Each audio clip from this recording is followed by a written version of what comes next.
স্থানীয় সময় শুক্রবার ইয়েমেনের হাদ্রামাউত প্রদেশে সৌদি আরব সমর্থিত গোষ্ঠী বিমান হামলা চালিয়েছে বলে দাবি করেছে বিচ্ছিন্নতাবাদী দল এসটিসি। এতে বেশ কয়েকজন হতাহত হয়েছেন। ইয়েমেনের সংযুক্ত আরব আমিরাত সমর্থিত বিচ্ছিন্নতাবাদীদের কাছ থেকে বিভিন্ন সামরিক ক্যাম্পের নিয়ন্ত্রণ নিতে সৌদি সমর্থিত সংগঠনটি একটি অভিযানের সূচনা করেছে বলেও অভিযোগ করেছে এসটিসি প্রধান।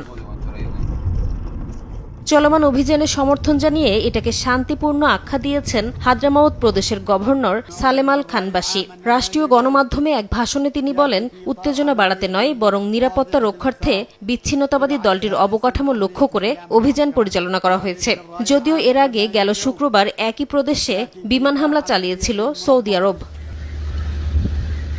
এদিকে বৃহস্পতিবার সৌদি আরবের আরোপ করা নতুন ফ্লাইট নিষেধাজ্ঞা প্রত্যাখ্যান করেছে ইয়েমেনের পরিবহন মন্ত্রণালয়। এক বিবৃতিতে নিরাপত্তা তল্লাশির নামে বিমানে সৌদি আরবের যাত্রাবিরতির বাধ্যবাধকতাকে আকাশপথ অবরোধ আখ্যা দিয়ে এটা ইয়েমেনের জাতীয় সার্বভৌমত্ব ক্ষুণ্ণ করছে বলেও জানায় দেশটি। গত মাসে এসটিসি ইয়েমেনের হাদ্রামাউত ও মাহরা প্রদেশে প্রবেশ করে একটি তেল সমৃদ্ধ অঞ্চল দখল করার পর সৌদি আরব ও সংযুক্ত আরব আমিরাতের মধ্যে উত্তেজনা বেড়ে যায়। যদিও বর্তমানে উত্তেজনা প্রশমনের অংশ হিসেবে সৌদি নেতৃত্বাধীন জোট ওই প্রদেশ দুটি থেকে এসটিসি বাহিনী প্রত্যাহারের দাবি জানিয়েছে। তবে তাদের কাছে অস্ত্র ও ক্যাম্প হস্তান্তরে অস্বীকৃতি জানায় এসটিসি। নাসরিন রুমি, সময় সংবাদ।